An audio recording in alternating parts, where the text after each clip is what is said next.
Selamat pagi sahabat. Kita jumpa lagi di Santapan Rohani Pagi, edisi Rabu 14 September 2022 dengan tema Buah Ketaatan. Kita akan membaca di dalam Mazmur 89 ayat 32 dan 33. Jika ketetapanku mereka langgar dan tidak berpegang pada perintah-perintahku, maka aku akan membalas pelanggaran mereka dengan gada dan kesalahan mereka dengan pukulan-pukulan.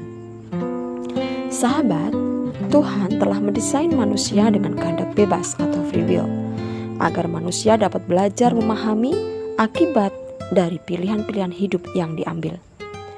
Tuhan sangat menginginkan manusia ciptaannya membuat keputusan yang benar dalam hidupnya, yaitu mengasihi Tuhan dengan sungguh-sungguh dan menaati perintah-perintahnya.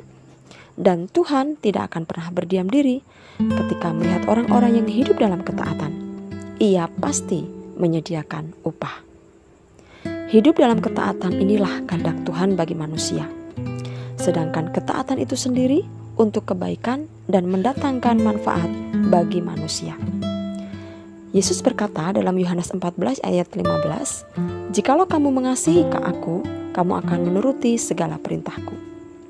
Bahkan Yesus sendiri telah meninggalkan teladan ketaatan kepada kita. Ibrani 5 ayat yang ke-8 ditulis demikian. Dan sekalipun ia adalah anak, ia telah belajar menjadi taat dari apa yang telah dideritanya. Ketaatan yang ditunjukkan Yesus adalah ketaatan untuk mengalami penderitaan. Bagi kita, untuk taat saja kadang terasa sulit, apalagi taat yang menimbulkan penderitaan.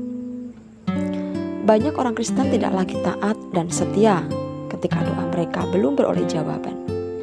Kita harus mengerti bahwa ketaatan adalah prinsip dari kehidupan Kristiani.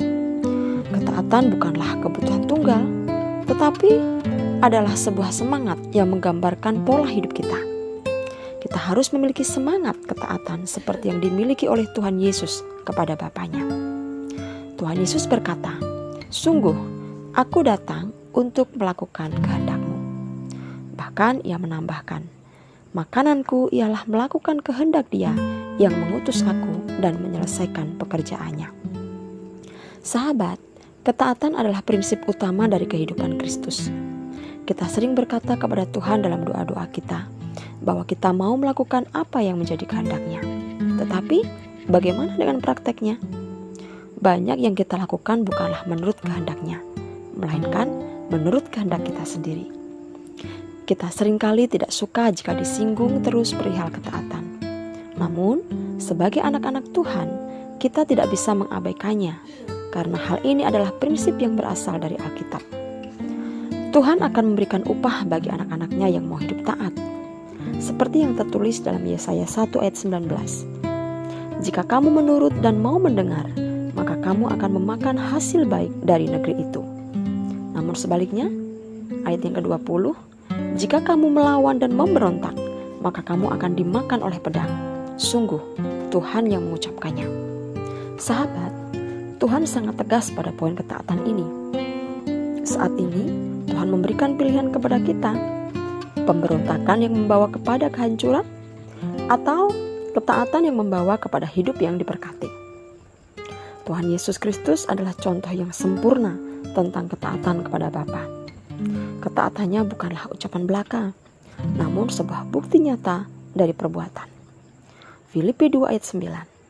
"Itulah sebabnya Allah sangat meninggikan Dia dan mengaruniakan kepadanya nama di atas segala nama." Banyak orang mengingini berkat Tuhan dan mengalami perkara-perkara besar dari Tuhan, tapi mereka sendiri tak mau membayar harga dalam hidupnya. Mereka tak mau taat melakukan kehendak Tuhan, tapi mengingini berkat Tuhan. Bagaimana bisa hal ini? Seseorang dikatakan memiliki kehidupan yang berkenan kepada Tuhan apabila ia hidup dalam ketaatan. Ketaatan menjadi syarat utama. Sahabat, banyak orang berusaha untuk hidup taat dalam seluruh aspek kehidupannya.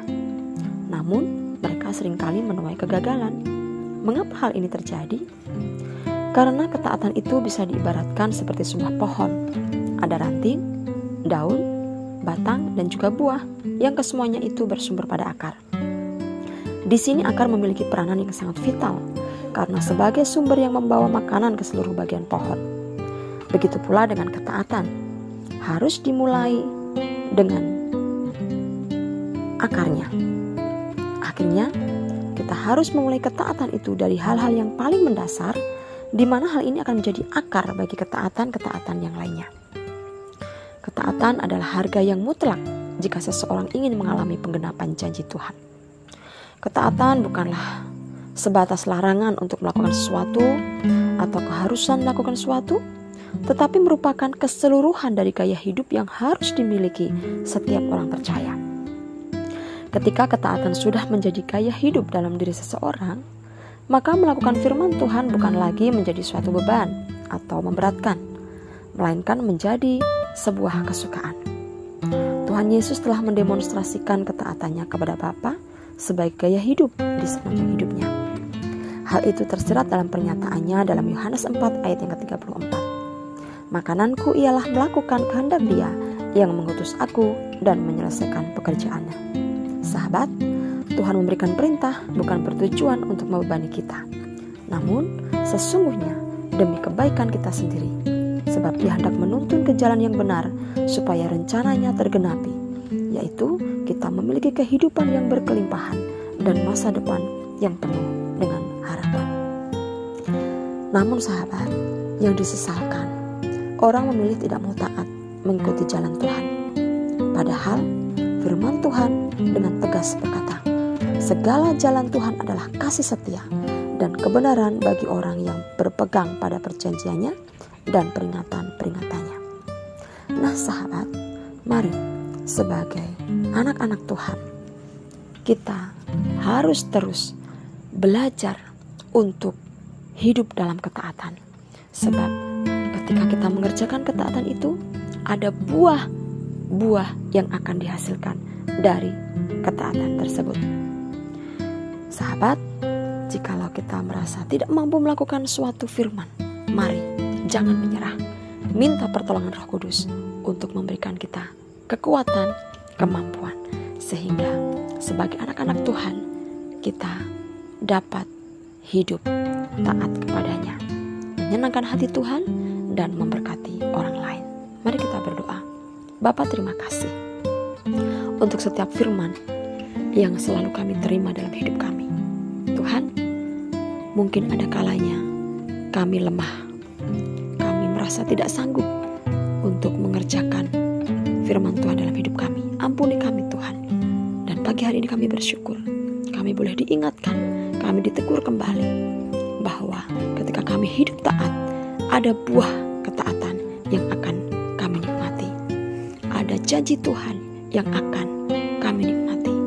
Ada penyertaan Tuhan yang pasti kami alami. Terima kasih Tuhan. Terima kasih.